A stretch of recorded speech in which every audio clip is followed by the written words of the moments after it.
Welcome back, everybody, to another week of the XoneBros. This is your positive gaming and Xbox community. Thank you very much, everybody, for being here. Thank you for hanging out with us. It is a good time. Some big things have happened over the last week. Some big things happened during our last show, which was insanity and craziness. But before we get into it, as always, I'm joined by the bros, the XoneBros. First, it's Mr. McSpicy. Hello, how's it going? Then there's Jordan the Man. Hello. And last but not least, I am X1. And we're the XoneBros. As everybody knows, Gears Tactics, it's still Gamer Club Game of the Month. The month isn't over. We got a week left. So if you've not hit Gears Tactics, go check it out. Join us over on Discord. Game Club Game of the Month. Join our Game Club channel. Check it out there. But let's jump into the big news it's not the biggest news. We're going to jump into the biggest news next. But during our show last week, we got into it about Xbox adjusting the prices to Xbox Live Gold. Really, in reality, to get rid of it. Yeah. And we had our opinions on it, what they were doing. Now, they were grandfathering people in. During our show, or at least immediately after, Xbox backtracked and said, we're not changing the price for anybody. And they actually made it better, in my opinion, in that you're no longer, they did say, a list of games, basically any of the free-to-play games. You do not need Xbox. Yeah. Now that's not live as of right now. That's something they're working on, right? I mean, unless it did go live this week, I'm not sure. Overall, I think it's a good move. Anytime a company listens to their consumers, that's a good move. Now, it didn't really affect any of us since we all have Game Pass Ultimate. Yeah. Excuse me, and it did not affect their decision before. It didn't affect users that already had Xbox Live Gold. This was going to be new users that no longer had that option to jump in at that price point. Yeah, because if you remember, current users were grandfathered in essentially as long as they kept that same subscription. Now, my opinion, my speculation here, let's speculate for a minute. Okay. I believe that they need to get rid of Xbox Live Gold. I think they're just going to get rid of it altogether. Like they'll just go to zero eventually. Yeah. And it will just be Game Pass. I agree. We talked about it a little last week. We said we think they're going to consolidate down to one subscription. I still think they're going to do that. I think they're going to eventually get rid of, obviously from last week's changes, now because they're basically making free-to-play games. Truly free to play. So let's take Fortnite for example. The Battle Royale side of it is free to play. So what they're doing is, since it's free to play, you don't have to pay for gold to play its multiplayer, right? Now I think eventually, because of that announcement, I think they're eventually going to extend that to everything, right? I do think it's in their best interest probably to just one easy subscription for people to sign up for, right? Which I still think they're going to do eventually in the future. I think they'll basically just have the Game Pass Ultimate subscription or Game Pass subscription, and then just completely get rid of gold in the respect that you can play multiplayer online for free. So if you have if you bought Call of Duty, you can play its multiplayer for free. I think eventually they'll do that. I don't think that's gonna I don't think it's gonna be tomorrow, right? But I think eventually they do that, and then I think games with gold will just be thrown into Game Pass. Yeah, I agree. Like games with gold will just be a part of the Game Pass subscription. I agree. I think when talking about Xbox Live Gold, this system was set up a long time ago. It was set up in the early days of online gaming, online console gaming particularly. And I think it's just we're past the need for it, honestly, especially with a Game Pass subscription that would include your internet. So it'll be, if you have an Xbox and you don't want Game Pass, I believe eventually you're going to be able to play all your multiplayer games online for free. You won't be required any type of subscription. Theoretically, just like you would the PC, right? Spicy. Do you agree with that speculation and assessment after everything that happened, or do you think that they're gonna stick it out? Give me your thoughts, brother. Break it down. Well, what more needs to be said? I think you guys both said it pretty well. Oh, it is archaic if you think about it. Yeah. Back when the infrastructure wasn't there, it cost a lot of money to maintain. Probably still costs a lot of money, but to create it and maintain a good, usable online gaming service platform, right? Before, for those that have played, all the PC games before, I think we had GameSpy, we had Blizzard's Battle.net, which let you play Blizzard games, but outside of that, you had to use GameSpy to get and connect to. It was just a train wreck. It was the Wild West. It was the Wild West of connecting to each other to play video games. And Xbox came in and created an infrastructure that was, in my opinion, far superior than anything anyone else has done for multiple library of games. I did think Battle.net was pretty good at the time, but that was only with StarCraft. And that's about and it. And that's it, right? I was Warcraft, probably Warcraft 3. Warcraft 3 was on there. Early days of World of Warcraft, probably. Right? But outside of that, they needed fundage. Not fundage, but Fundages. It costs a lot of money to prepare and build that kind of infrastructure. Nowadays, the internet is... The infrastructure's there. The infrastructure's there. It's probably not as big of a deal to kind of have that there, because it's there, right? Well, so kind of what you're saying is, when did Xbox Live come out? 2004, something like that. Anyway, in those early days of Xbox Live, you were essentially paying for a premium, better experience. Correct. Yeah, correct. Whereas nowadays we don't really. Nowadays the airwaves and the lines and the internet and the fiber and everything. Not saying that the internet didn't exist back then, but it just the channels to game on it didn't exist. Correct. And so I would say the fee that they needed back then doesn't necessarily need to exist now. Unless, of course, if we're talking about Game Pass, where you're getting a whole bunch of products on top of that, right? Yeah. So yes, I think it's archaic. I think that other platforms and other methods of connectivity has improved drastically. I mean, the Wild West was terrible when it came to gaming. I mean, we're talking... you couldn't answer the phone and play a game at the same time. Now Nintendo uses the phone to play games. Right? Full circle. So yeah, it's they're going to get rid of it. It's just a matter of when, and it's a matter of how. I believe what we saw last week was probably their attempt to try to figure out a way to get rid of it by pricing people out, essentially making it a worse deal, incentivizing you over to Game Pass. And that's a traditional way to do things like that. But it kind of made Microsoft look kind of dumb. Not dumb, but it made them... It didn't have the image I think they wanted to have when they did that. So they backtracked during our show last week, because we do this whole show about it, and then it goes out the door, which is really funny. But how they do that, I don't know, because there's a lot of people. Maybe they just say now it's free. I think that's what they're going to do. Now I think it's eventually free. that's what they're going to do. Now it's free. Go for it. Yeah, I think that's what. But you could get Game Pass and get see. all these games anyways. Yeah, right. Because I feel like their new goal, like they're not worried about. I don't think they're necessarily worried about Xbox Live members as they are about Game Pass members. You know what I mean? I think that's more their focus, which is why last week we talked about that's probably why they're raising their price, because then that pushes people over to Game Pass because it's a better deal, right? So. Of course. Regardless, it's good news if you're an Xbox gamer. Congratulations to everybody. Let's jump into the big story of the week. We've been waiting for this game to release. We've been waiting for it to drop. It's kind of the first Xbox Series X utilizing new technology, new hardware. It's the first game to do it. Let's pull it up while we talk about it. Yeah.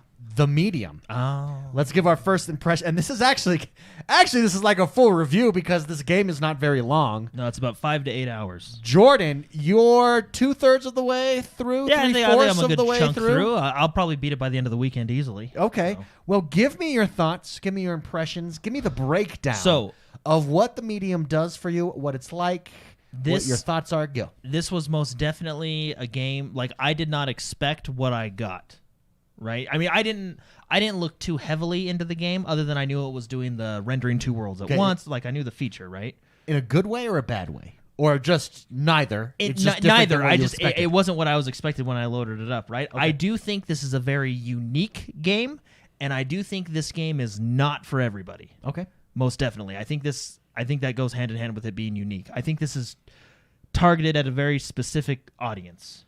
You know what I mean? Like, interesting. Let's be honest. If you're looking for a Resident Evil game, that is not what this is at all. It has elements of Resident Evil, which we'll talk about, but it is 100% not Resident Evil. It is 100% not an action game.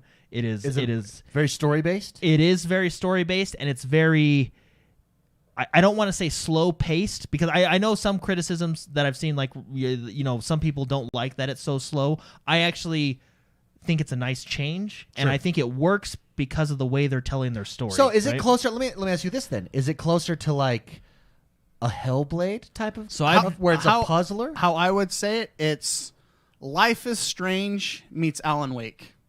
Oh, I do get Alan Wake vibes from that conversation. Would you say yeah, that? minus the Alan Wake action. Minus the Alan Wake action. But this, me and Jordan were talking about this before the show, and it's Life is Strange with. It's the adult version. Well, no, it's Life is Strange. It's even there's a game I played on the original Xbox called Indigo Prophecy. Oh yeah, you talked about that game sometimes. I believe it's very similar to that as well. It's you walk around, I find this. I walk around, this story's great.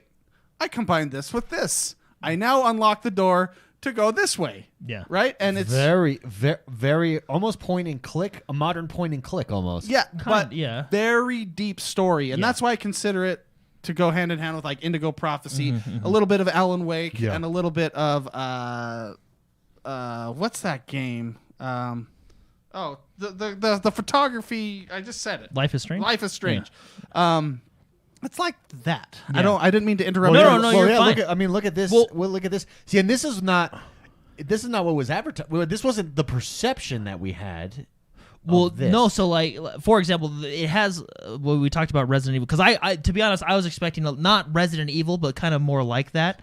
It's Resident Evil cameras. Yeah, it's like the original Resident Evil cameras where it's fixed cameras. Yeah. Now you may not like that, but I think in this scenario it benefits the game because of the way they're telling their story.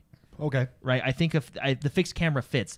The other element of Resident Evil it has is your combining stuff. So you get two items, you combine them to make one item, which will then unlock another item, or there's a door that's locked. You have to go find an item like let's say a screwdriver to unlock. Then you bring it back to the door. So it's similar to Resident Evil in that aspect. I mean, just look at how she's reading the newspaper. That's all very Resident Evil-ish. You know what I mean? If you're watching the video live, right? The fixed cameras are like the original Resident Evils, right? Where it differs and where I think a lot of people may be surprised, it is not an action game, I would say, almost at all. There's a few higher, more intense situations. Okay. But it's definitely not an action game. Right? This game is out to tell a specific story in a specific way, and I think the way they do it is actually really good. Okay, let me ask you this. Does it work for you? Yes, at first, because I was really surprised at basically everything that was in it because it wasn't what I was expecting, right? Yeah. But I ended up really enjoying it. It probably took me about 20-30 minutes to kind of get into it and get the groove because it does start out a little slow, but I think that's just how the game is, Yeah.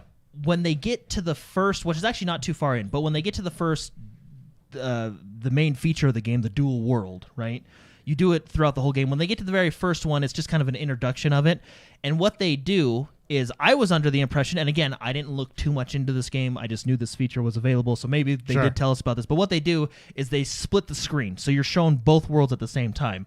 I was under the impression you were going to switch instantaneously between them. That's not how it works. You're actually in both at the same time.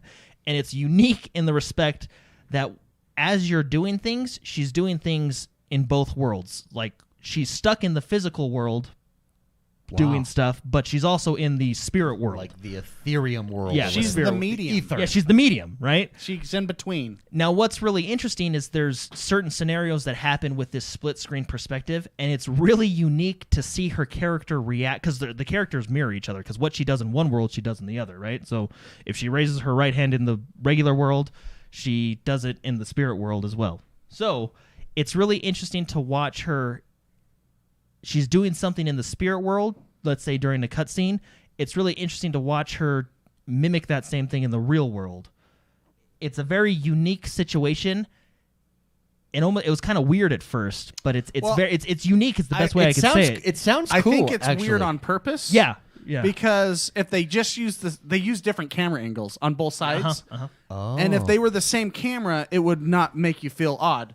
but I think they make you feel odd on purpose to make you feel slightly uncomfortable because this game is not a happy game. It's a very, it's Dark? not, it's, I wouldn't say dark. It's just Serious? serious. Yeah, Okay, that's okay. a good. Yeah, that's a It's good a word for serious game, and it's telling a very serious story.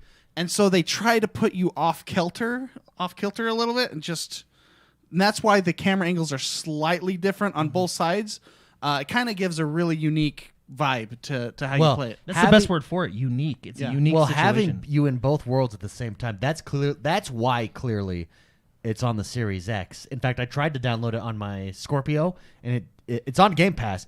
What it has is a circle with like cannot download on here. It's still there, but you can't download it, which is really interesting. Yeah, because what we were seeing in the trailer was they would show it split screen, and then they would fade to one, fade to the other, giving the impression that we would be switching back and forth. You kind of choose that. It kind of does that. It's what she does is she focuses on one or the other. Yeah. And you say, I'm going to focus on the regular side. And then the screen gets bigger and the other one gets smaller, but you can still see it's both. still there, yeah. Yeah, but you can still see both. Very So cool. you can just nudge, and that's how you solve specific puzzles in the game. Because some things exist on one side and don't on the other, and that's how you traverse the map. I'm not going to lie. You guys describe. So I've yet to. I haven't played the game. You guys describing it this way, it being so unique and interesting, it makes me want to play it. Yeah. It's and when we said it's 8 hours, you said, "Oh, maybe I'll play it." Then, Yeah, right? and I like that it's not like this long 40-hour game. I want to say that I think it's a great game. I really do. I'm enjoying it. One of the best parts about it is my wife sat down and started watching me play, and now she's hooked. Yeah, it is a good date night game. It's It really is. great. It's a great story. It's a serious story, but it's not like. I mean, there are jumpy parts, and like there was a part. There was a part while I was like looking through a hole. You probably know exactly what I'm talking about. I'm looking through a hole. I'm like, is that what I think it is? And something happens, and I like had Jump to put back. my headphones down, and I had to just sit there for a sec because I don't like scares, right? And So because of Tarkov. Yeah, I well, hear you have to would play you this game with headphones. Yeah. That's good. Would you say, because I don't think it's necessarily as scary. It's not scary. I feel like I was more scared in Resident Evil 7 than I was this game. Sure. Is it more disturbing? No, it's Is not. it like what would the word be? Suspenseful? Is it just suspenseful? I don't know. Is it Suspenseful. Like, you know how there's some movies that are just scary and then some movies that are just jumpy? Yeah. Like they just make you jump out of your creepy? chair? Would creepy be the word? I mean, it's hard to because I don't feel like it's jump scary all the time like No, yeah, a it's- Resident Evil, you know. It's intriguingly dark. There, yeah. It's not going to scare away people that don't like scary things. Who would enjoy this game? Now, Jordan, when I asked you guys before the show, Jordan said it's definitely not a game for everybody. Yeah, I think And is there's that because of the style here? I think so. I think the fixed camera may turn off some people, and I think the lack pacing? of action, I Okay. guess. I mean, it just depends on you want. Like I said, I wasn't necessarily expecting what I got, but I'm enjoying it for what it is. It's different than what I thought it would be, but that's a good thing because it's Sure. very unique, and that's the best word I can say for it. But I do. You are enjoying I it. don't think this game is for everybody, right? Reactor Leak in chat says it's not Telltale like, is it? It's not. I don't like Telltale games. I know these guys like it. I'm just weird and I don't like Telltale games. But I did like. I keep forgetting that game. The girl. Life is Strange. Life is Strange. Oh my gosh, I got to remember that. I played that game. I still forget it. But I did really like that one, and it just the world makes you feel. Compared to a Telltale game where I'm watching dialogue and pressing A occasionally, this world makes you feel a lot more immersed. And I feel like even though it's linear, I feel like I'm still choosing what's happening because I have to take two items and interact them together and then do something with objects. And that's why I feel Life is Strange. I really enjoyed that game. It's the exact same kind of way to tell the story. Personally, I really like these camera angles, these Resident great. Evil camera Yeah. angles. I really enjoy that. Can we on this? Are we able to fast forward to a part where it does Sure. show the dual? We're just watching the gameplay dual of parts. the I would beginning. like to see. Oh, I would we like can to see pull that. up. I the way they do the dual stuff and the puzzles is what I expected there. Oh, So like here's some this, dual stuff right This here. is a cutscene of duality. Yeah, this is a very early cutscene, so it's Well, not. she should definitely super- go for the hairdo on the right. The white one, yeah. So she's so see how the cameras are different angles? I see. It purposefully Yeah. does that to make you feel off a little bit. Yeah, I see what you're saying. It's same with like the just tilting camera slightly that movies do. It's really- just to make you feel like something's just not See, right. this is cool. I think this is cool. Now, what's unique about this, and this is where it kind of threw me, like she's touching him in one world, but in the other world, she's just, it's very unique. Is the best word for it. Uniquely dark. They're incepting Or- us. You're right about. I didn't notice the camera angles, but you're right. They are different. Yeah, I didn't notice it. I'm Yeah. a photographer. I notice yeah, these yeah. things, right?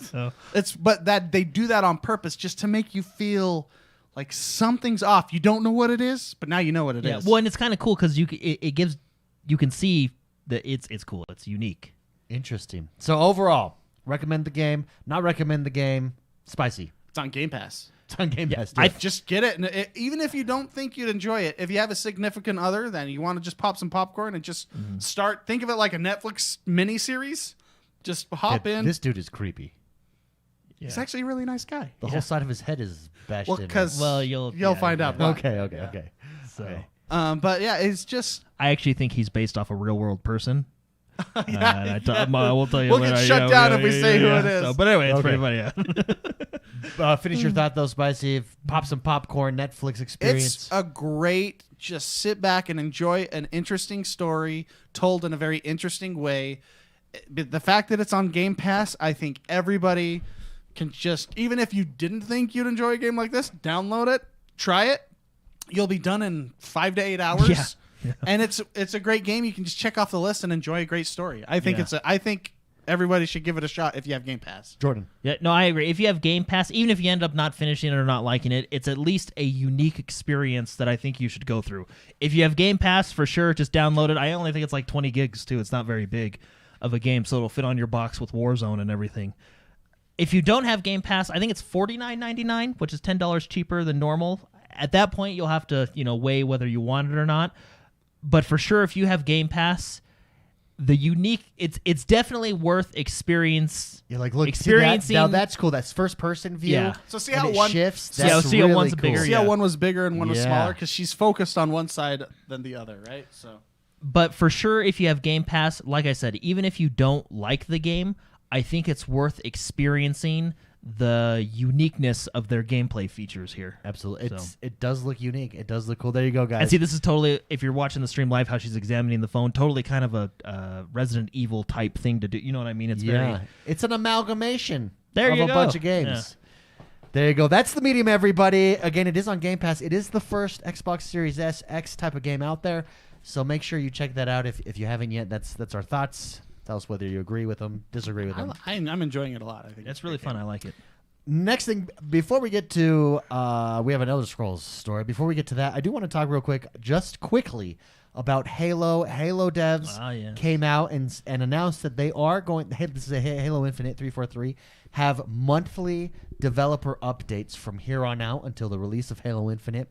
We dropped a video earlier this week on the channel just talking a little bit about that, dropping the news, and talking about whether or not Halo Infinite has done enough to restore its image, to restore its trust.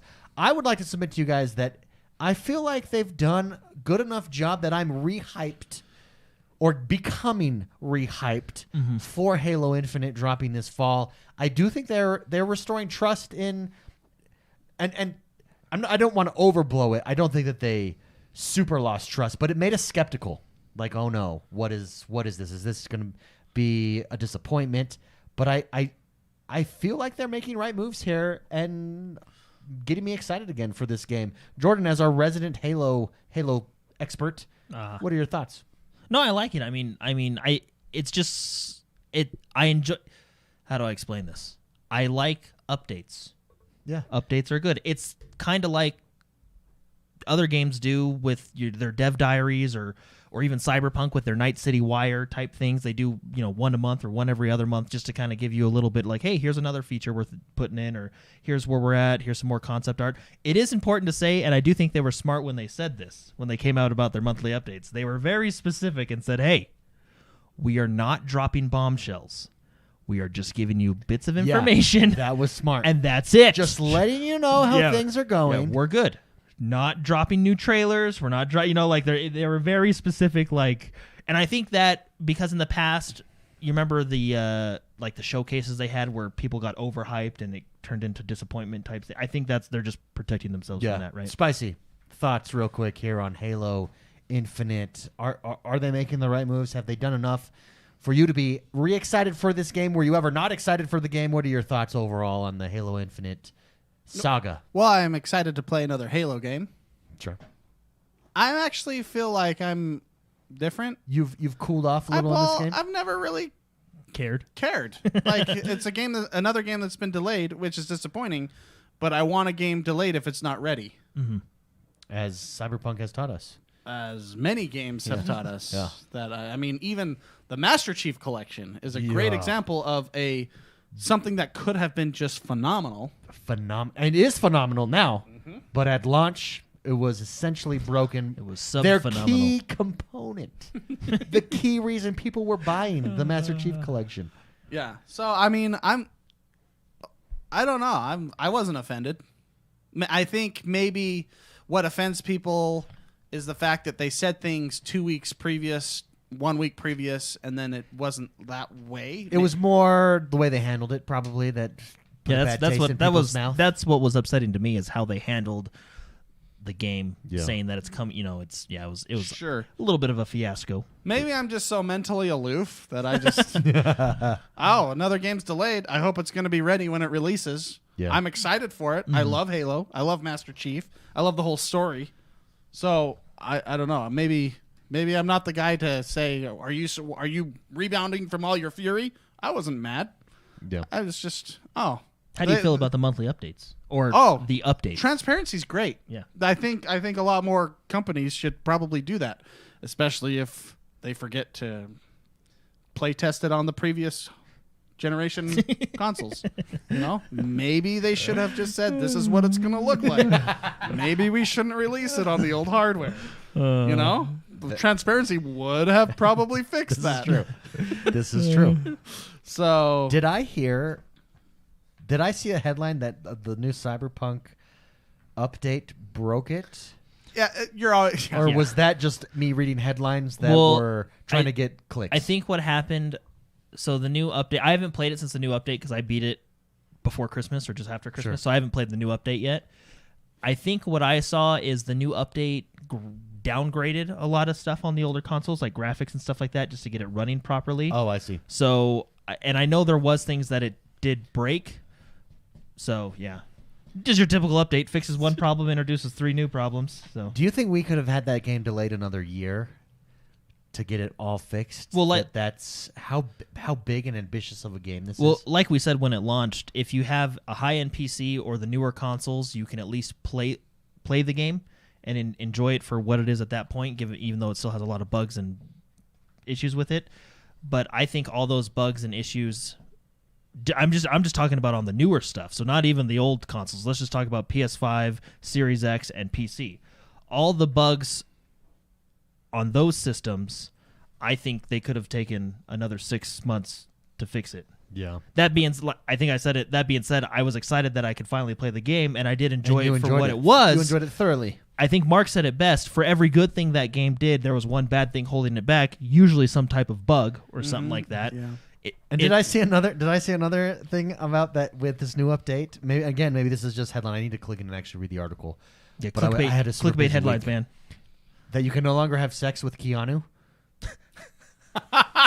I actually, to be honest with That's you, a shame. I've beaten the game. I've not 100%ed the whole pull game. that up. Let me pull I've that beaten the game, but I did not know you could. I don't know. I don't think you can. I don't think he's a romanceable character. According to this headline, he was. It must be a mod. I know the new mods. Hot coffee mod. I know the new mods are coming out on PC, and a lot of people are liking what they're doing. But that's good. I didn't think you could have Cyberpunk. Here we go. Here's the story right this here. is Reactor Leak from chat. The studio is asking players not to mess with Keanu due to mods. Here's the story. That makes sense. Here's the story from AV Wire. Cyberpunk developers ask players to please stop having sex with Keanu Reeves. That's because I think there's only 4 romanceable Keanu's characters. a good guy, guys. Back off. Given that Cyberpunk is already an extremely sexually explicit game, awash with neon dildos, cybernetic sex workers, and horned-up billboards, sex mods are usually the first thing that get added by fans into any game. You remember the Skyrim ones? Whoa. And they mentioned it. You should see what yeah. these people ended up doing to Skyrim. Yeah. Oh man, it was a whole new game. It's hilarious. Yeah, they wanted to make sure he was the one. There is the existence of the Keanu effing mod, which swapped the Johnny Silverhand model clothes and all in for one of the game's available sex workers. Dude, mods are hilarious, man. Mods are hilarious. So here's Cyberpunk's statement. Our most important rule regarding user-generated content, game mods in particular, is that it can't be harmful towards others. In the case of model swaps, especially those that involve explicit situations, it can be perceived as such by the people who lent us their appearance for the purpose of creating characters in Cyberpunk 2077 as harmful. That's hilarious. It's because he's a known quantity. Yeah. They're probably afraid of a lawsuit. Like in all reality, that is too fun. That is a clickbait headline, and I love it because it's actually a real story. There you go. That's funny. That's too funny. Let's bring up the trailer for Elder Scrolls Online: Gates of Oblivion, because this is a big DLC announcement that's coming to Elder Scrolls Online. You're big into the Elder Scrolls Online as far as you keep up to date with all of the DLCs. I ended after the first DLC, but it has really come along as probably the premier console MMO. Yeah. And then maybe top 5 MMOs currently out there right now. Yeah, no, I think it's one of the heavy hitters out there. So ESO Gates of Oblivion is their new chapter, which is essentially their new expansion, coming to us next year. So they're going to follow their yearly layout like they usually do. On March 16th for the Xbox, we're going to get Flames of Ambition, which is your dungeon DLC. I believe there's going to be 2 dungeons. It's going to be a prologue to the new chapter. And then on June 8th, we're going to have Blackwood, which is the full chapter release. It's going to have the new zone Blackwood, the new storyline. It's going to have a new 12-player trial, which is essentially their raids. New world events called Oblivion Portals, which I assume he's holding will be up the Oblivion book. That's cool. Yeah, I assume the Oblivion Portals will be similar to like Dark Anchors from the original. New delves, public dungeons, world bosses, all that. All the usual stuff that you get with an expansion. The big feature that I'm excited for in this new expansion, there is going to be a new companion system, which means you can actually have companions come with you on your adventures. They talked about it. The devs, I think it was Major Nelson, interviewed one of the developers over at ESO. This is now a Microsoft studio game.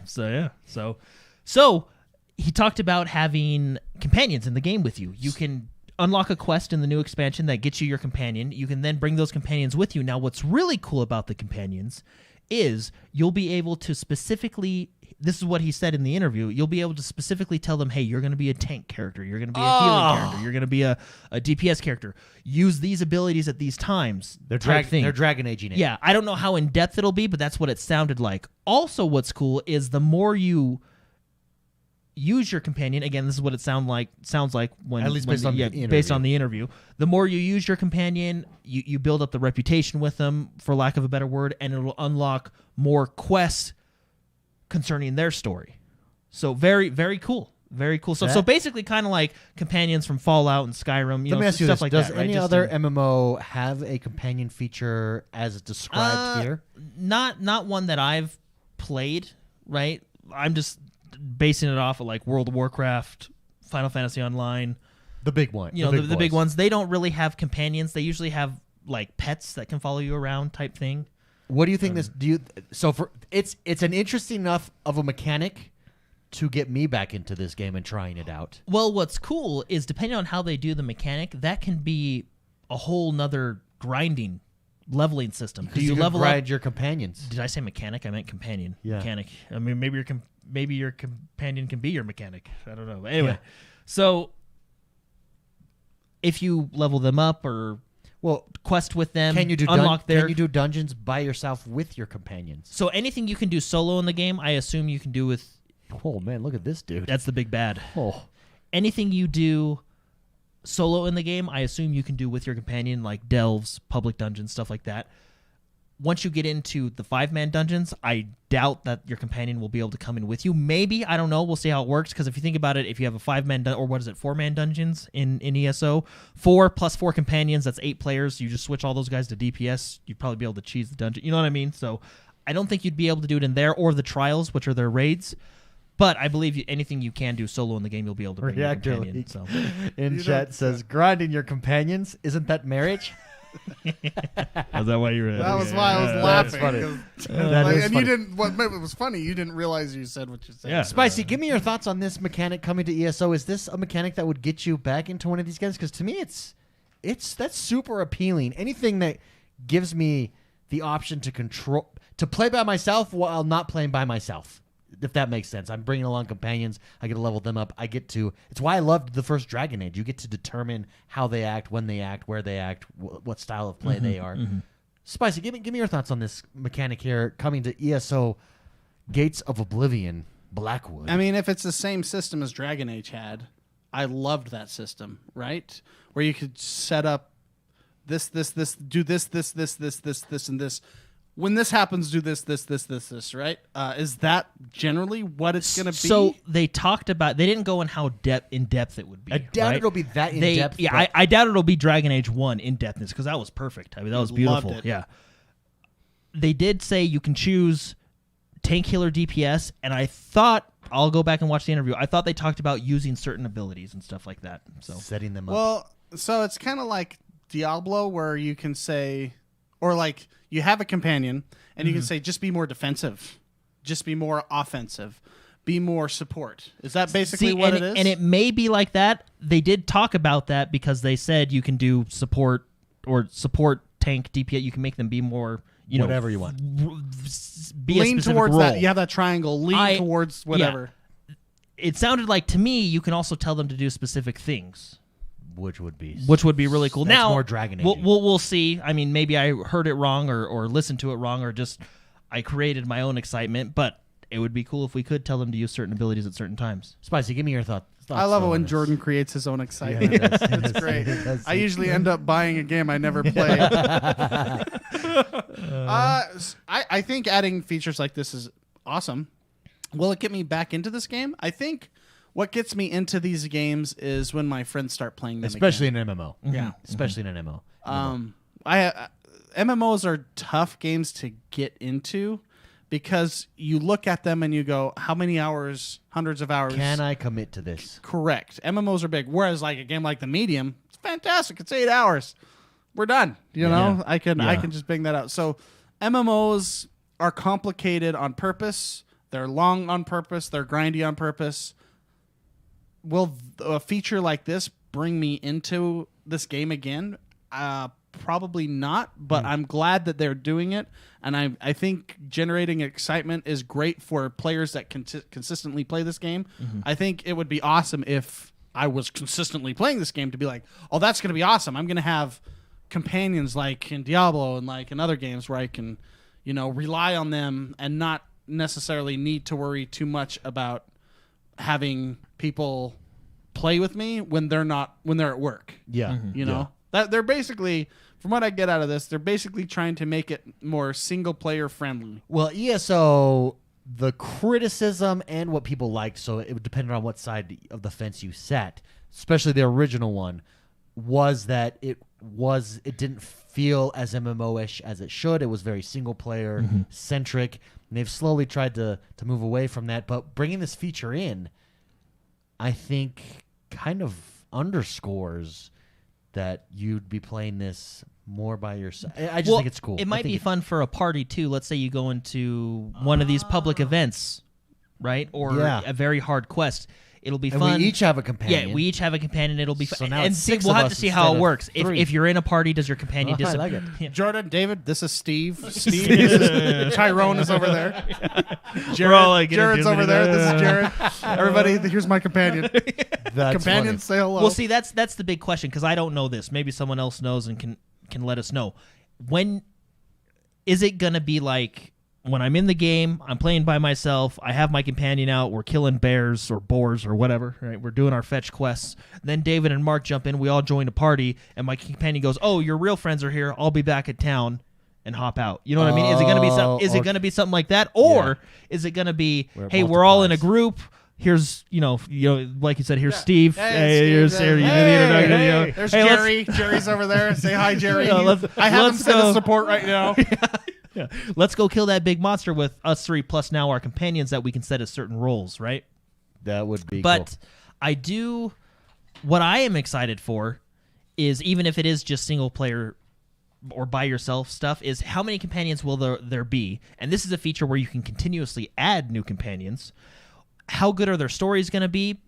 One of my favorite parts about the original Dragon Age is learning and doing the quest to know more about Alistair. I think he was one of the most interesting characters. He was His good. backstory was fascinating, and you get that backstory because as you go throughout the game, he'll react to your decisions and ask you questions, and then if you do certain things, he'll say, "Hey, I have, let's go over here and talk," and then you guys go do a quest together or whatever. Same with Morgan, I think another fascinating character, and you learn more about them by doing their specific quests. That's what excites me about this companion thing, because of the story that can be told through these companions, right? Hey, Byron in chat says, "I barely see a difference between ESO and Skyrim now. It's so Elder Scrolls. The stories are great, and it's definitely fun lone wolfing it." The story's really good. I think the reason the story's really good is it's all voice acted. That's the one thing that still hurts a little about World of Warcraft, is to get a lot of the lore you got to read. And you don't like reading. In today's day and age, I mean, who's got time for that? Who's got time? I ain't got time for that. Got time for that? Have they discussed, and maybe they have in the past, and I just forget, and maybe we've even talked about this, and I forget. I'm getting old. Yeah. Microsoft owns this now. Mm-hmm. On Game Pass, do we get ESO Plus if you're part of Game Pass? No, I doubt it. I think what they'll do is ESO base game is free. Anything else you want, you have to pay for. Well, and that's just how it is. And that's actually how it is already. Yeah. The base game is free for all games. DLCs you get at a discounted price. Oh, if you have Game Pass? Yeah. So, for example, let's take the medium. I have Game Pass. If I wanted to buy the game, it's regularly $49.99. But if you look at it while you're subscribed to Game Pass, I think it's like $43. So you get that But discount, you don't think right? they're going to want it? So basically, there's no advantage to having Game Pass besides 10% Playing off the game? DLC? Well, you're playing the game. But ESO is free to play. No, ESO is free to play because it's on Game Pass. ESO is buy to play. So if I wanted to play ESO on the PC, I would have to buy the game, then I can play it. Are you sure? I thought ESO went free to play. No. They have an ESO Plus membership that gives you benefits, but you do not have to have that for the base to play the game. I actually thought it went free to play. It is free to play. The base game is free to play. Oh. It wasn't like that originally. Yeah. All right, well then I take back everything I just said. But they changed that, like a year ago maybe? Something like that. It was a while ago. But one of the reasons I didn't like the game is because I had to pay a subscription and buy it. Wait, hold on. Read that article, because it says, try ESO free and save up to 60% on standard edition. So is it like World of Warcraft where up to level 20 is free? Well, what is the standard edition? Yeah. Yeah, so that's what I'm The wondering. base game includes 24 zones, Morrowind chapters. So I think the base game that we think of is the original game. So which that original game I think is free to play. And someone can correct me. Who plays this game in chat? Someone in chat can correct us if we're wrong. I'm 99% sure that part of the game went free to play. Or is it everything up till the new expansion is free? Kind of like a Guild Wars type thing. Hey Byron, you do chat. have to buy the base game without. Okay, so it did go free to play, and then they took it away. Everything I took back before, I actually reinstate. Because that's you have to buy the game. So Game Pass, you get the base game for free. Correct. With a monthly. So that's the Game Pass. benefit. Okay. And if you choose to, you can subscribe to ESO Plus, which is their version of your monthly payment, which gives you all the expansions. All the expansions. So that's and how DLC ESO Plus always was. Like 10%. Yeah. But that's what I was curious as what is the benefit on Game Pass with this? How are they going to utilize that? So, anyways, off topic. Sorry, Sea of Thieves. Oh yeah, another big one. Sea of Thieves. I'm actually excited to try this out. Should we pull up this one? The Season 1. Sea of Thieves. It has been. It is. Is it here now? It's here. It's here. It's here. Dropped Sea of this Thieves week. Season 1. We knew this was coming. They announced it a few months ago, but it's here now, and it's their version of the Battle Pass, right? The Battle Pass. So, important information. Sea of Thieves Season 1. Each season will last about 3 months, give or take. So that'll be their season timeline. It's a 100-tier list, so you get 100 in the Battle Pass, or they call it, their version of the Battle Pass, their tier list. There's 100 levels, and each tier you do get an item. All 100 levels, which you're seeing on screen right now, are free to every player. So you can log in, Season 1, start earning your rep or your experience for the Battle Pass, we'll call it, and you can get all 100 levels for free. Now, they do have something called the Plunder Pass. That's your payable stuff. With the Plunder Pass, you get 11 premium rewards each season. Now, I do believe... Are those advertised up front? Like a Battle Pass where you know what you're going to be getting with it? I believe they are. Okay. When you look at it, I think it's just like a regular battle. I've not jumped into this yet. I'm hoping to do it this weekend. Sweet gun. But I believe they're advertised, as you go through, like, this is all the free stuff, and then here's the premium. So 11 premium items each season, which is really cool. If you want to support the dev or pay. Now, I don't know how much the Plunder Pass is. I would assume around $20-ish. That's usually how much the season passes are for these types of battle passes, right? Yeah. Another thing, everything you do in the game will progress towards your seasonal ranking, so there's not like one thing you have to do that gives you rep for your seasonal ranking. Everything you do will go towards the pass. They have a new feature called Trials, which will actually help you progress faster through the Battle Pass. What a trial is it's each season there's going to be specific challenges within that season. They show one on the trailer, light a skeleton on fire, and then you get blank amount of XP for completing that, right? So there's going to be so many trials you can do to help boost your, it'll give you a chunk of experience instead of just little bits of experience, right? This game is completely different than when I was last in it. Oh, yeah, 100%. This look at everything that's here. Well done. All the season pass stuff is general cosmetic items because that's how the game works. Yeah, But very cool. Do you Spicy? Yeah. Season pass. You like it here in Sea of Thieves? You don't like it? What are your thoughts on? Well, I mean, I haven't played it yet, but in concept, in concept, yeah. I mean, I'm looking at. I mean, it's a carrot on a stick of getting things that you want, right? And it's the grindy way to do it. Here, I'm gonna go ahead and restart this. I think the game's fun. I enjoy it. I think what makes this game great is the stories that you make with your friends. It's total sandbox multiplayer. I know that when friend of the show, Blake the Barber, he gets me to play this. He gets you and Jordan. So him and Jordan gets me to play this with them occasionally, and I have fun playing. I think it's a great game. I enjoy it a lot. I think a lot of the skins I'm seeing look pretty cool. I think the flamboyance effect of all the sails and stuff. Yeah, I've seen some really cool ones in this trailer. So to answer your question, I think I'd enjoy it. I think it's great. I think it's another move to get people into their game again. So yeah, Jordan, thoughts? I'm excited to try it out. Like Mark said, we haven't tried it out yet. We'll see how bad the grind is because as much as I do like Sea of Thieves, that is the worst grind fest of a game. Did you ever make I've it ever to played? The No, Spirit no, World because or whatever they bent me over a couple times. I was gonna make it, and then they screwed me. What happened? So basically, what happened? Wait, Spicy, you made it? No, no, I do not have the dedication that Blake and Jordan have. Basically what happened, and maybe it was my fault. Maybe I didn't listen to the announcements, but they screwed me. Either way. So what happened? Screwed me. What happened is Barbara Blake and I were playing, and Mark too. We were playing for quite a while, for a few months. It was when the Tall Tales came out. We went through them all. We were playing pretty hard. Which were fun. There was adding those puzzles and everything in that game. That was enjoyable. And this may have been a little bit before Tall Tales 2. Anyway, they have the doubloons, and basically what you could do is you could take those doubloons and buy rep. And it was so many doubloons for one level of rep. And I was like, oh, okay. So what Blake and I did is we actually went around and we did a lot of the challenges to complete doubloons because we were like, okay, best bang for our buck is to get as many doubloons as we can. Blake was already Pirate Legend at this point, right? So he's just helping me out. Which is no small feat. Yeah, no. So congratulations. Holy cow. And he did it without doubloons. So he did it back in he was OG legend. So what happened is we went around doing all these challenges, which were still fun because there's specific challenges you have to do. Some are do tall tales, some are do certain quests on islands, stuff like that, to get doubloons, which then you can take those doubloons and buy levels. Now, what I was doing is there was no point in saying, oh, I got 10 doubloons. I forget what the price was, right? But I got 10 doubloons.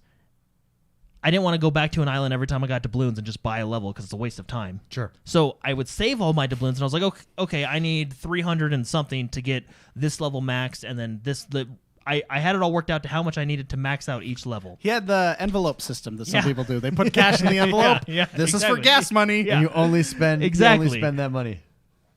And I did not spend those doubloons on certain cosmetics and other stuff like that, quests that you can get with doubloons, because I was saving them to get Pirate Legend.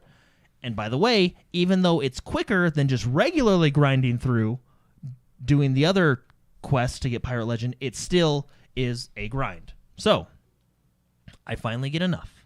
And I say, all right, guys, it's time to go get Pirate Legend. I go there, and apparently 3 weeks previous, in their update, they made it so you can buy one level per month. Oh. And I was so mad. I was so mad. I was like, okay, I'm going to go play Halo. And you never went back. Well, no, I did go back, but I was like, okay, I'm done. Every month he's gone back. The thing is, if I would have known that. Well, but they've adjusted the price since then. What was frustrating is if I would have known that, I just would have spent them all when I could. Or I would have taken my doubloons and spent them on cosmetics. Yeah, that I could. It was really frustrating, and I really dislike that game for making that decision. And well, you guys aren't. For those of you listening, he's visually angered. Well, I get. People will probably listen to this and say, "Oh, Jordan, I did it the original way. That's how you got to do it." I get that. That's fine, and that's how I have to do it now. Other than the one level I can buy per month with the doubloons.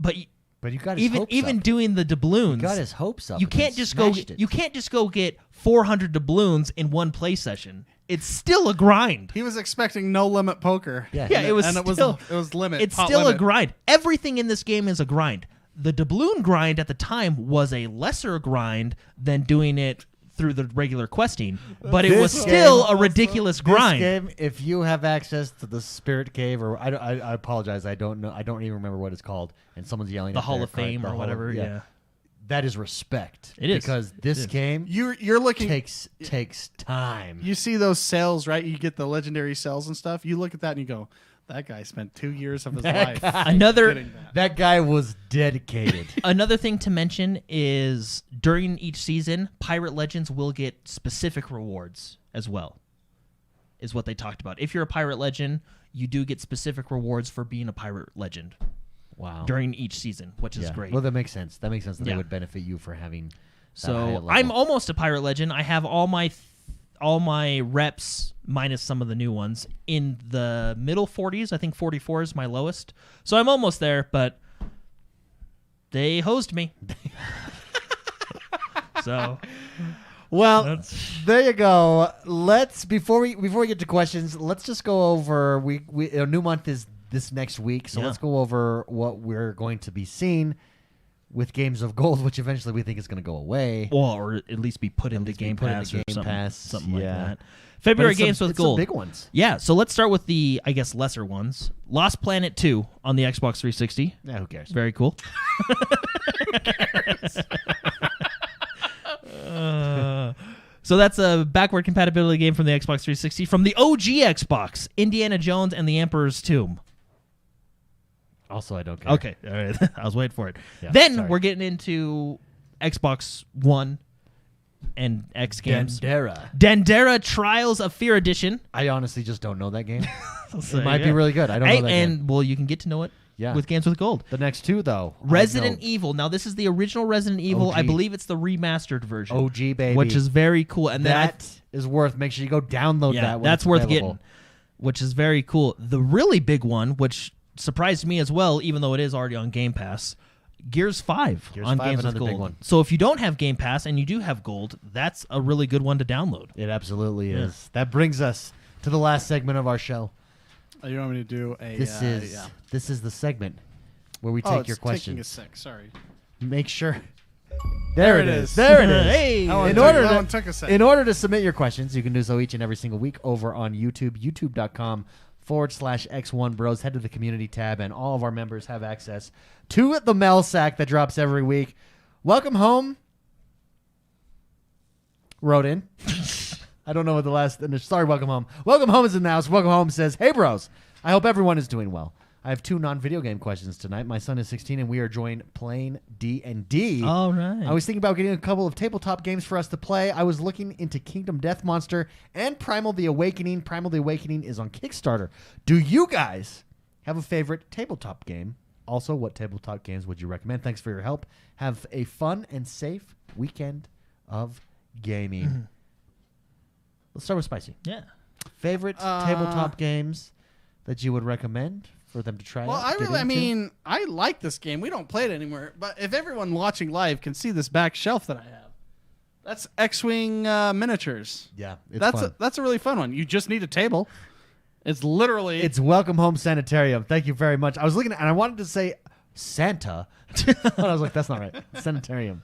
Thank you very much, Welcome Home. I really enjoy that game. We should probably play that a lot more than we do. It's fun. All you need for that game, too, is a table and the miniatures. You could literally have 2 miniatures, and you play against each other. It's rules. Each type of vehicle has a different set of rules and abilities, and it's all based on distance. Yeah, how like you fight. the X-Wing has specific abilities.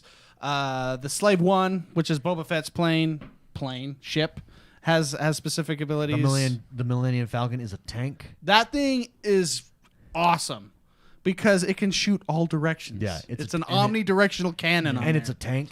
Well, go for it. I was going to say another cool thing about the game is you can get bigger ships that you team up with your friends instead of playing against your friends to fight. So it's like a raid almost. Yeah, it's a really fun game. I enjoy it. Of course, I got it 2 weeks after these guys were playing it. We played 1 game and we're done. Well, yeah, I did buy a mat we went that hard. I never used. We went hard. You have to. There's what is it like 3x5 or 5x5? It's the battlefield is so many feet. It is, yeah. So I went and bought a mat so we didn't have to use tape anymore. Yeah. And I think we used it once. So I don't know if this is considered tabletop or not, but I really like Settlers of Catan. Any game like that. I mean, technically, Monopoly is considered tabletop. Okay. Right? Settlers of Catan is very fun, or any iteration of those.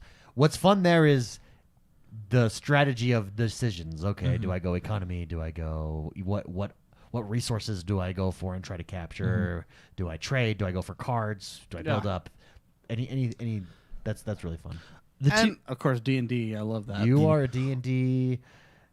You're in hard. Yeah. Well, what's cool about D&D is if you're not playing your regular night with your dungeon master and everything, you can actually, which I have one of them, you can get the D&D tabletop version, which essentially it makes it so the game is the dungeon master for you, and you just follow the rules and play your character. It's probably a really good way to get to learn D&D. Yeah, it's not bad. You can't create your own character. It comes with preset characters. There's I think 5 or 6 that you can choose from, but it's another fun tabletop game, and it's a dungeon crawler. So as you move forward, you pull out a tile and put it on, so you discover the dungeon as you do it. Jordan, any other tabletop games So that you would recommend? I like playing the Dungeons and Dragons one. It's in the same universe. That one's fun if you don't have a dungeon master. A game that I really like, other than X-Wing, is it's called Mysterium.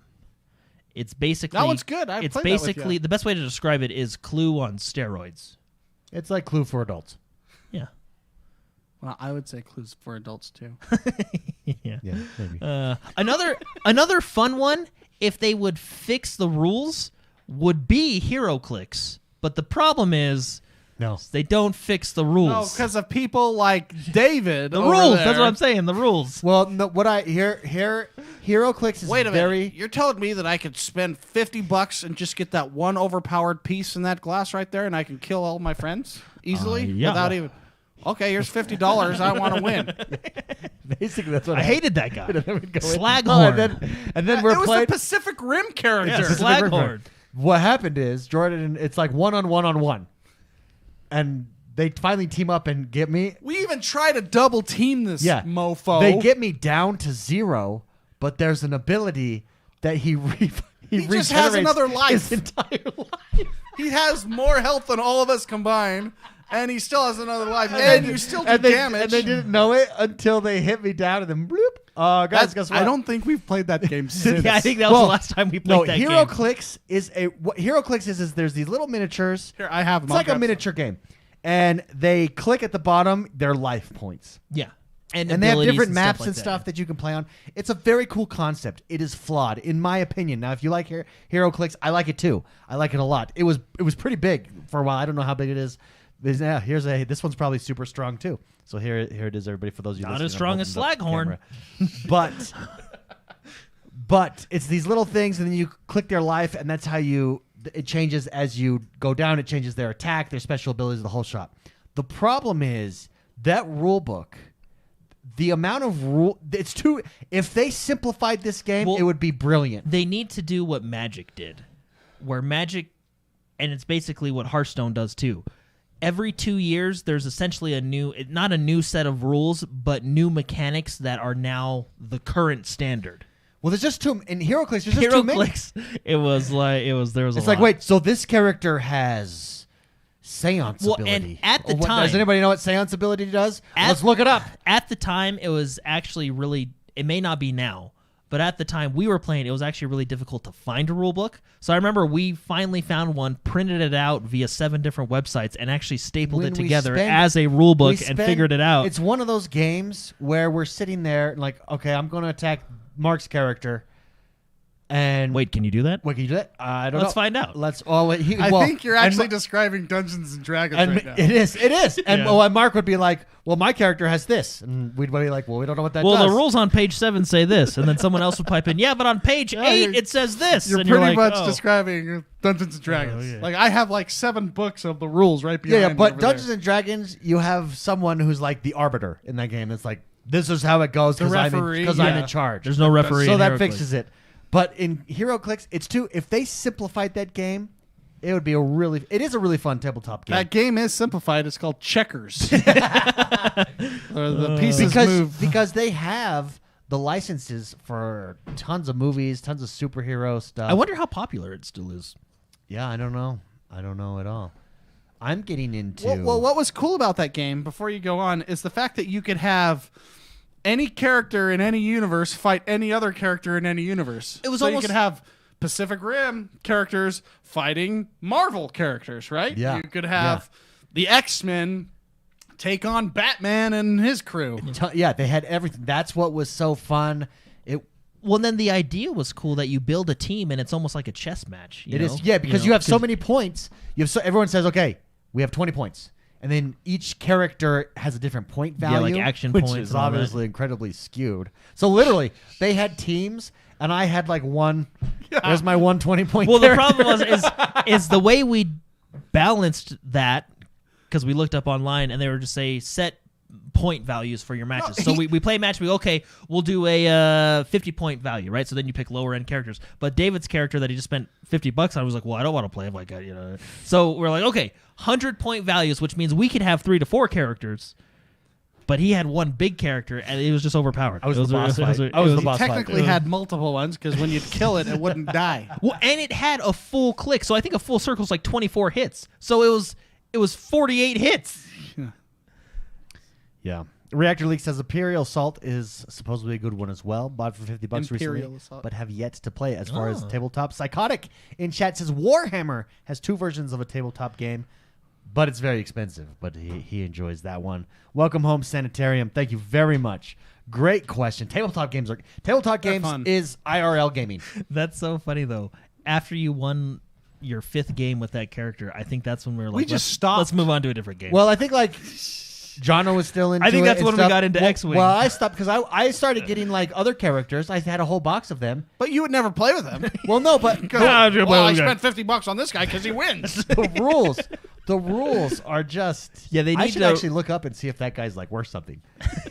He was. He was banned at tournaments. I mean, this is a game where it's just like card games where you'd get a pack of characters. You don't know what you'd get. This was the one that was taken out of the pack and it was in the glass case. Well, yeah, just like Magic cards, you can buy specific ones, and that was it. Hey, why is that one $50? Because he's overpowered. I'll take it. You're telling me I can get 50 of those and one of those? Exactly. I want one of those. So go check out HeroClix. That might be one as well. I think even the guy at the counter was like, "Yeah, I know. you're buying Slaghorn. Yeah. You're gonna win." That's a good one, man. the guy at the counter, He's like, hands it to me, and he's like, he shuts yes. the blinds. You really want the good stuff? Yeah, he pulls out Come with me in this back room. Yeah. No, and when I held him up, they had tabletops set up behind me, and people were back there playing, and it was HeroClix that people were playing. Yeah. It was like a HeroClix shop. And I'm walking out, and everyone, he just bought it. He just bought it. I know, yeah, that's exactly Dude, he what just bought happened. it. They're like, he's bought it. And I'm What's walking that out. guy's name? I'm walking out feeling cool. He's a real pro. Is he a pro player? My name's David. Remember it. Never forget this kid.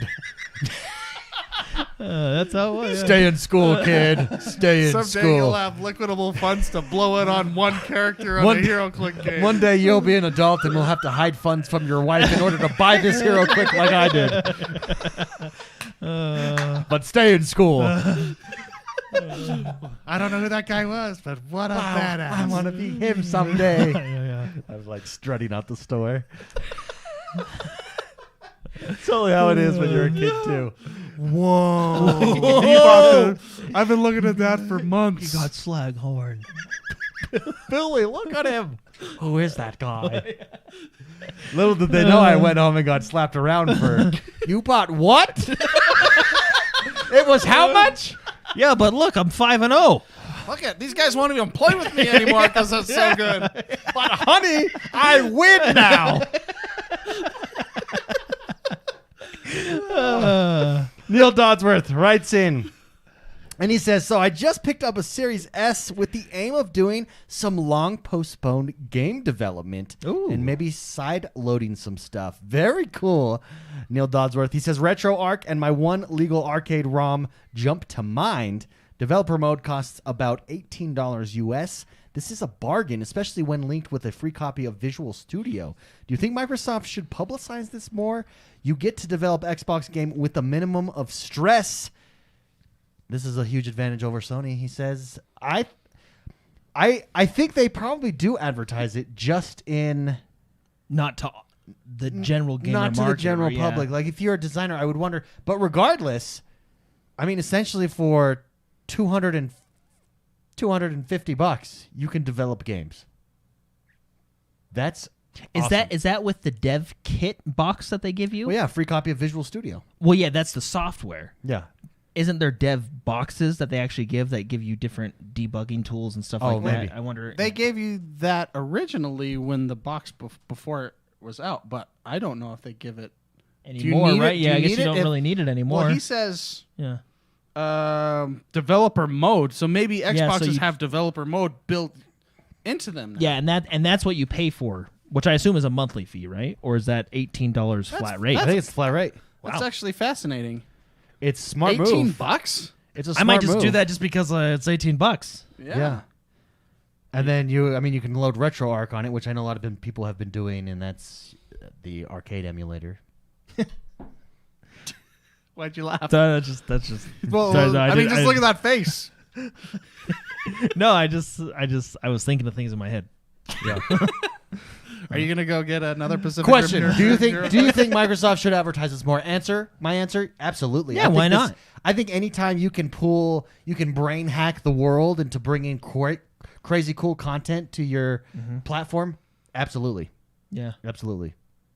Spicy, I see Spicy's Will's turn. He's thinking, I No, yeah, want to this build a is game cool. now. I might just do that just for fun, to Yeah. see and build. And I mean, Jordan was for a while building a game. The Yeah. X1 Bros Was game. the XoneBros game. Whatever happened to that? I don't know. It's somewhere. It's somewhere. It's lost on one of his old computers. It's on on some that hard old- drive. In like 20 years, you're gonna hire $70 million to go dig it up because it has like Yeah. value now, Yeah. like In that the one Bitcoin guy. in the Arizona desert dump or whatever. Yeah. I have this game about the XoneBros hidden in this landfill. Go get it. Your task, should you choose to accept. And No, that's a that's- good premise of a game itself. To go get That's it. really interesting because you have game engines like Unreal that export to Xbox, So all you would have to do is just pay the $18 fee, and then you can put your games from that engine or whatever engine you use, and then export it to that platform, right? And Unreal's free, right? Until you release it, and then they Until just you take make money. percentage. Yeah. Like that, which is awesome. It's like because it puts the power of Unreal into hands. It's crazy. Like We're these. crazy. It's crazy cool. It's amazing to be a gamer at this time because if you want to learn, you want to create your own game, the tools have never been easier to access than now. Yeah. And Ronan in chat called us nerds. He always calls us nerds. I actually don't even see that anymore. He does it so much. Great question. Thank you very much.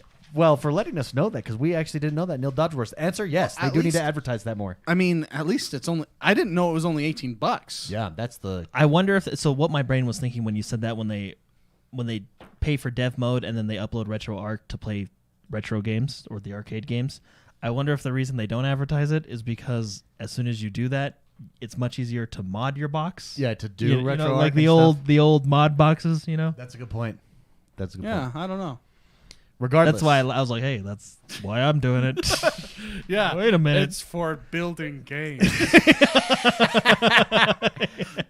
What's that little white box you got there, Mark? You brought on our vacation with us. This has every movie ever and every video game I've ever played on it. Yeah. Psychotic writes in. Last question for the day. He says, hey, Brosivs, if VR got to the point of full immersion like it did in Sword Art Online and a game like that came out, would you participate even if, just like in Sword Art Online, there was a small chance of what happened in that anime could happen?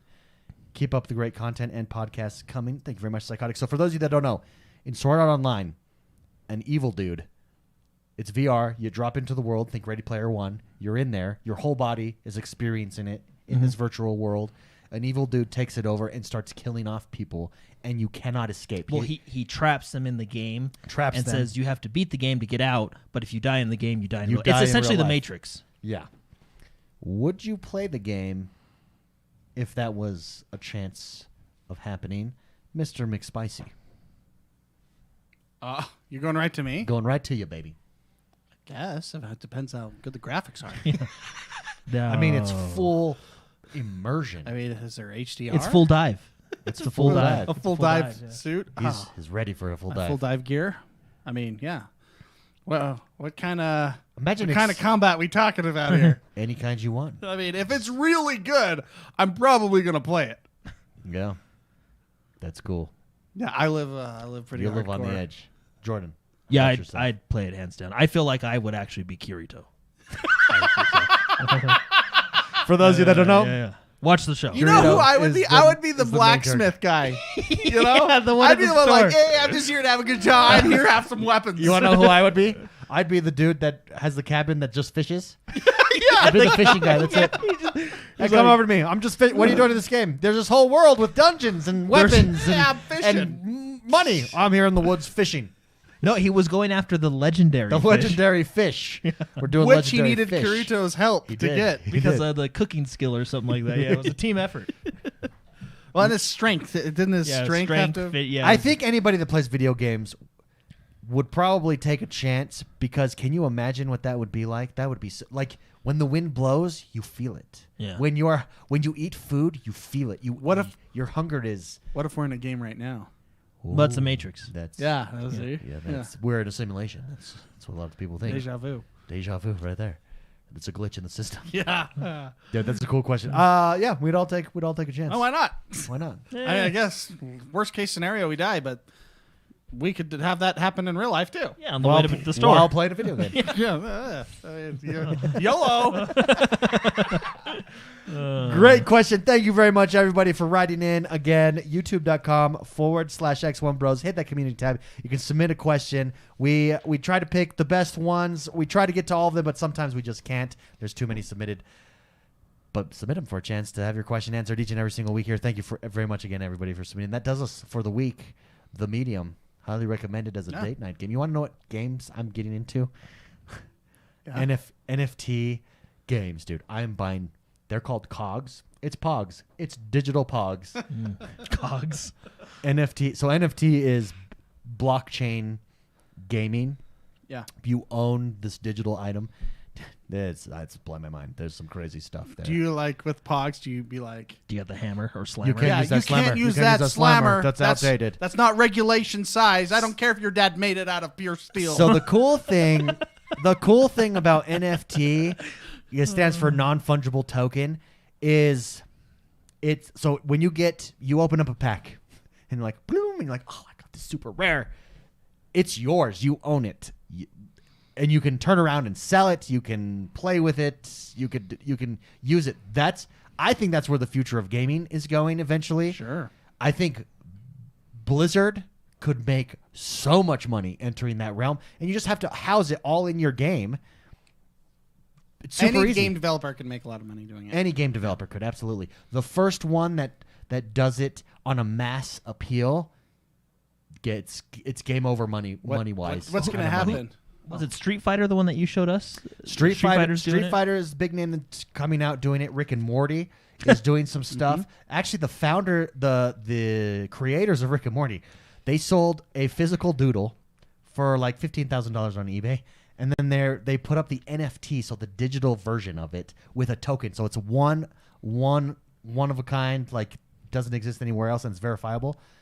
Sold for way more than the physical edition. That's crazy. Yeah. It's Digital blowing my world. mind. Digital world. What's going to happen once it hits gaming status is David's going to be able to, let's say Street Fighter, going to be able to buy a character that no one else can have that costs $50, and we all get the $1 characters. And It's HeroClix digital version. and then he's just going to kill us all, and we're not going to play with you anymore. Yeah, but I'll be the best because I bought it. And everybody be like, oh my gosh, that guy just bought that $50. Yeah, walking through the digital store. No, NFT is blowing my mind. Think of this. Think of this. You're in a game. Let's say Sea of Thieves. You got this cool sword. You can take that sword out of the game. It's yours. You can take that sword out of the game, and I can sell it to Spicy for $1. He can take that sword then into the game. Then if you're in a game like Minecraft, let's say Minecraft enables you to display all of your items from different games. You can then bring it into the game of Minecraft and display them all. These are unique items. These are unique items on the blockchain that ensure that they're unique. It's super cool. This is how you would be able to put unique housing into video games like Grand Theft Auto. You know how everybody has that awesome penthouse in the middle of town? Imagine if there was only one person that could have that. Yeah. People would spend a lot of money getting that. A lot of money. Yes, they would. I know for a fact that they would. But yeah, NFT is blowing my mind. It's very exciting, the future. I mean, the potential that it has in gaming for the future. But it makes sense for a card game and Blizzard to do, Hearthstone, because you could... Here's the cool thing. With cards, you know exactly how many cards have been minted of each edition, so you know its rarity because you can see it on the blockchain. Everything is transparent, and it's locked. Like, you can't... I mean, to hack a blockchain is next to impossible. You can see it on the blockchain. You know the rarity, but then if you have, let's say you have 100 of a common card and you want to upgrade that card, you can burn these other cards, which means you destroy them, and you destroy them on the blockchain, and in doing so, it upgrades this other card, and it does two things. You now have this other upgraded card that's more rare, but you've also made these common cards more rare because you've eliminated them from circulation. I have a question. And you can see it, verify it, all on the blockchain. It's blowing my mind. I have a question because I'm going to look into this stuff. Yeah. So let's say you have the Sword of Azeroth card, right? And Mark... Wow. Yeah. You just said that, and I'm like, wow. And Mark comes and says, David, I'll give you $100 for the Sword of Azeroth. You say, deal. So you take the physical card, right?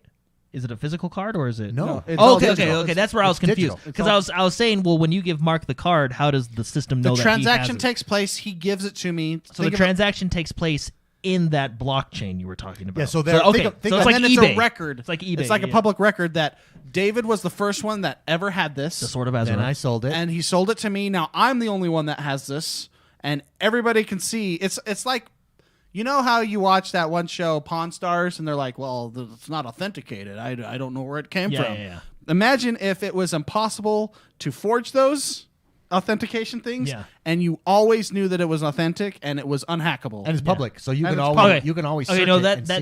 that makes more sense. I thought it was you had a physical card that you then gave to Mark, and he goes and redeems it or whatever. That's what I was like, well, how do they? Okay, it's all I get. This is I get how it now. you're going to be able to buy and sell rare items on The auction house. digitally. Yeah, the world is changing. And you can import it into multiple games, multiple platforms. Ready Player One is what this is. Yeah. It's the beginning of it. It's blowing my mind just going through it. The other cool thing is they've been experimenting with it where you can also, so it's a digital only item, but now they're tying your token to a real world physical item simultaneously. So one of the first experiments with this was these socks. They're called unisocks. Unisocks are a digital collection item. It's just a pair of socks like that you buy from eBay, and it says unisock on it. If you can turn in your token to request the physical item itself, or you can sell it on their platform. Because it's verifiable, they only created a limited edition. The latest sock on there, you can go to their platform, unisocks.com, I think it is. It might be IO. It's IO, unisock.io. Was over $4,000 that it sold for. And it's all because... That is a good sock. No, it's not. It's all because you can verify the rarity of it. That is it. That is what. So wouldn't that just be like digital currency? Is it like Bitcoin? Yeah, no, it's all in cryptocurrency. Yeah. Believe it It's or a not, type of cryptocurrency. Bitcoin and that's Paved blockchain. the way. It paved the way for this. That's blockchain. It's how the encryption and the Well, you can pay USD for it though, dollars As You can well. pay in So dollars. it's just that a- was your question. Yeah. Yeah. It was just Yeah. okay. It's just a what do you call it when you go to the airport and you give them your money to get their money? T-Buck says my buddy Exchange? sold a. There you go. There it is. It's just an exchange rate thing. T-Buck says my buddy sold a knife I wanted skin to give in him CS:GO for several $100s. He should give me bread. Yeah, What is this called? It's called an exchange of funds. That yeah, part, yeah. dude. The knife skins in CS:GO. I mean, that's for several $100s. That's Now exactly it. imagine if that knife skin, you were the only one ever in the world to have gotten that knife skin. That goes from a few $100s to a few Here's $1,000 the million next. dollars. Here's the next question: would that put pressure on developers to have to make more assets in their games? Yeah, but it benefits But them because they you can buy make those money. things. Okay. Oh, yeah. The exchange thing. In exchange for money, they will make whatever you want. Well, in a real world application, to put it in modern gaming terms. So right now, games. Let's use Cyberpunk. You can buy the limited edition Cyberpunk edition. It's like, well, okay, I get this digital coat, but who cares? What makes it, exclusive? If you bought it, who cares? Well, in an NFT world, when that becomes mainstream in gaming, it will matter because now you have something that you can. It's yours, and you can take it. You own it. They can't take it away from you. It's verifiable that it's yours. It's verifiable that they only made this amount. That this amount is currently still in circulation, and you can take that out into, say, an eBay platform type thing and sell it if you so choose to, or you can just collect it up and say, yeah, here's all my digital items from all my games. These are all limited edition coats, skins, guns, whatever it is in each game. That's kind of what you were saying earlier. So let's take that jacket, for example. Basically, I can do the same thing in the NFT that I could do in the real world if I had enough money. Let's say there's 100 of those coats because there was 100 limited editions. I could theoretically buy all 100 of those coats, and then now they're even more rare because only I have them. In theory. Of course, there has to be a demand for it. Yes, too. hopefully it's not a crappy coat.